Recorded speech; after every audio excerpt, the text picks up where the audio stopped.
간혹 가다가 계획도 없이 그냥 항상 하던 룰대로 진행하시는 분들도 계시는데, 그러니까 맨날 사고가 나죠.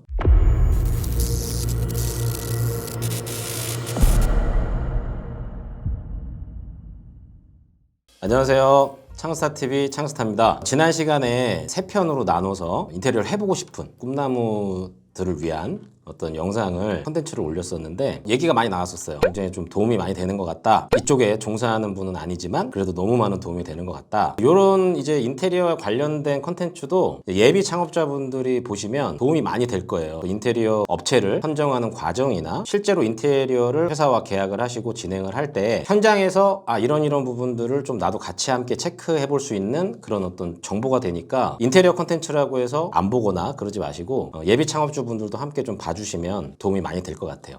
오늘 제가 이제 드릴 말씀이 어떻게 보면 다들 알고 계시는 얘기일 수도 있어요. 또는 그냥 계약하고 또 공사하고 또 마감하는 그런 부분에 정신이 없어서 모르고 계실 수도 있기 때문에 이 부분들을 제가 좀 오늘 말씀을 드려보려고 합니다. 처음에 이제 인테리어 계약을 하고 인테리어 현장을 진행함에 있어서 누구나 처음에 계획을 세워요. 근데 간혹 가다가 계획도 없이 그냥 항상 하던 룰대로 진행하시는 분들도 계시는데, 그러니까 맨날 사고가 나죠. 근데 이제 처음에 인테리어 현장 들어가기 전에 공정표도 짜고 계획을 세우지만, 인테리어 현장 같은 경우에 프랜차이즈 가맹점처럼 모든 매장이 똑같아요. 1호점, 2호점, 3호점, 4호점, 뭐 마감이라든지 모든 것들이 똑같은 경우에 기계에서 어떤 제품을 찍어내듯이 인테리어를 하는 경우도 있는데, 그게 아니라 이제 어떤 창의적인 개별적인 클라이언트만의, 이 현장만의 어떤 디자인을 잡아서 시공하는 부분은 더더욱 그런데요. 인테리어 현장은 최초의 계획을 완벽하게 세웠더라도 진행하는 과정에서 변수가 굉장히 많습니다. 뭐 예를 들면 우리랑 항상 함께 하던 시공팀이에요. 근데 시공팀이 다른 현장에서 일을 하다가 다쳤어요, 크게. 그래서 우리 현장에 들어올 수 없는 상황이 된 거예요. 그 다음 또 자재 수급에 또 어려움이 있을 수 있어요. 몇 가지가 있죠. 뭐 화물연대 파업 같은 경우에도 원자재들이 막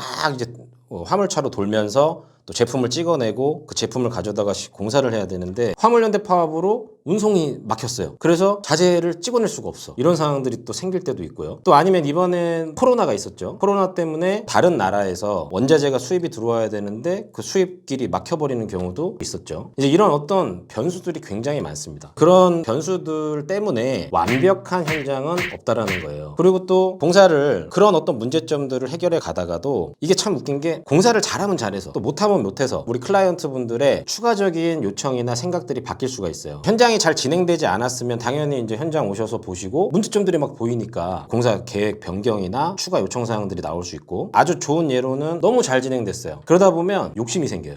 이렇게 잘 돼가고 있으니까 더 잘하고 싶은 거죠. 그러면서 또 추가 요청들이 나올 확률도 있습니다. 그러다 보니까 계획을 아무리 처음에 잘 세워도 완벽한 현장은 없다. 분명히 변수가 생긴다. 그럼 그 변수를 줄여나가는 방법은 하나밖에 없어요. 노력으로 줄여나갈 방법밖에 없거든요. 그 노력이라고 하면 이제 부지런함, 성실함, 꼼꼼함, 세심함, 이런 것들이 굉장히 중요한데, 우리 인테리어 현장에서 또 이 현업에서 이렇게 일을 하시는 현장 소장분들이나 또 담당자분들이 이런 부분들을 굉장히 간과하고 놓치는 부분들이 굉장히 많아요. 그래서 이제 오늘 좀 몇 가지 내용을 얘기를 해드릴 건데, 일단 먼저 클라이언트 분들이 싫어하시는 베스트 6가 있습니다. 첫 번째로는 현장에서 클라이언트 분들이 오셨거나 아니면 미팅할 시에 클라이언트 분들이 얘기하시고 이렇게 요청하시는 부분들이 있어요. 근데 알겠습니다, 해드리겠습니다 해놓고 실행하지 않는 거, 이거 굉장히 싫어하시고요. 그 다음 두 번째는 뭐 마감 계획이나 공사의 계획이 클라이언트의 요청이 없었는데도 시공자의 어떤 문제로 변경되는 거, 하기로 한 거 안 한 거, 이런 것도 굉장히 싫어하시고요. 그 다음 세 번째로는 그런 것들로 인해서 어떤 추가 대금 요청하는 거 굉장히 싫어하시죠. 그 다음 네 번째는 공기를 못 맞추는 거, 공사의 기간을 미준수하는 거. 그 다음 다섯 번째는 계약하기 전과 후의 모습이 다른 거, 굉장히 많습니다. 그 다음 여섯 번째로는 하자 보수를 안 해주는 거예요. 또는 해주기로 하고 굉장히 긴 시간을 끌어버린다거나, 더 나쁜 경우는 아예 연락 두절을 해버린다거나, 이런 경우. 그래서 한 6가지 정도를 클라이언트 분들이 굉장히 싫어하십니다. 그래서 제가 이제 인테리어를 성공한 사람들을 보면 리오더가 많아요. A라는 인테리어 회사랑 공사를 해서 매장을 오픈하셨는데 잘 되셔서 또 하나를 하시려고 해요. 근데 A 인테리어 회사에다가 또다시 맡기시는 거예요. 이제 이런 게 리오더죠. 이렇게 리오더를 받을 수 있다면 그건 성공한 인테리어 회사다라고 말씀을 드리는데, 이런 클라이언트가 싫어하는 6가지 정도만 없게끔 하고 해소를 해줘도 리오더는 100% 나온다고 생각을 해요.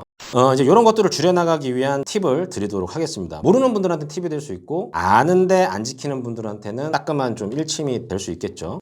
일단 현장에서 클라이언트와 대화하는 게 굉장히 중요해요. 현장에 한 번도 안 오시는 클라이언트 분들도 계시는데 오시라고 해야죠. 왜냐면 나중에 다른 소리 나오거든요. 중간중간 현장 체크하게 해야 합니다. 그리고 대화 나눈 거를 일지를 꼭 쓰세요. 그리고 대화 나눈 부분에 클라이언트 분들의 어떤 사인이라도 좀 받고 하시면 나중에 문제가 안 생겨요. 왈가왈부하는 일이 없어집니다. 근데 한 15일 전에 현장에서 클라이언트 분이 하신 말씀이 있어요. 그래서 우리는 그렇게 진행을 한 거죠. 근데 클라이언트 분도 깜빡하신 거예요. 그리고 15일 뒤에 오셔서 이게 왜 이렇게 돼 있어요? 하는 경우들이 있어요. 그럼 그때 돼서 아니 그때 이렇게 말씀하시지 않았습니까? 라고 해봐야 말다툼만 되는 거죠. 그래서 미팅 일지를 작성을 해놓으면 자 보십시오. 사장님께서 말씀하셔서 진행을 한 겁니다. 라고 확인이 되면 두말할 수가 없겠죠. 제가 요즘에 이제 컨텐츠 찍다 보면 항상 이제 인테리어 하시는 분들이나 시공팀들에 대한 문제점이나 그런 부분을 많이 말씀드리는데 간혹 가다가 성향이 안 좋으신 클라이언트 분들도 계세요. 본인들이 말한 거 다 깜빡 잊으시고 좀 나쁜 쪽으로 더 요구하시고 트집 잡으시고 뭐 잔금 일부러 막 늦게 주시려고 하고 이런 분들도 간혹 가다 계시거든요. 그런 것들 어떤 분쟁을 좀 미연에 방지하려면 가장 좋은 방법이 미팅 일지를 작성을 하셔라. 그 다음에 현장 진행하시잖아요. 그럼 현장 매일 가시잖아요. 근데 매일매일 일정을 정리들을 잘 안 하세요. 제가 봤을 때 일 잘하는 현장 소장들은 항상 이 일기장 같은 거를 가지고 다닙니다. 스케줄표를. 그래서 오늘 진행한 거, 오늘 진행을 꼭 했어야 되는데 못한 거. 그럼 요거에 대한 대안, 언제 어떻게 하겠다. 그 다음 내일 시공해야 될 거. 이런 것들을 아주 디테일하게 정리를 하세요. 그렇게 되면 아무래도 빠뜨리는 것들이 최소화될 수 있고 다음 공정을 진행할 때 선공정들이 미리 돼 있으니까 부드럽게 현장이 진행될 확률들이 높죠. 그래서 매일매일 스케줄표를 작성을 좀 해야 된다. 근데 이게 습관이에요, 습관. 아무리 얘기를 해도 안 하는 분들은 안 해요. 심지어 오늘 아침에 일정 스케줄표를 꼭 정리해야지 라고 해놓고 현장 가서 정신없으니까 또 까먹어요. 그리고 피곤하니까 집에 가서 주무셔. 그리고 다음날 또 나와. 이게 나쁜 습관이 계속 되다 보니까 알면서도 못해요. 그래서 그 부분은 무조건 철칙으로 지켜보자.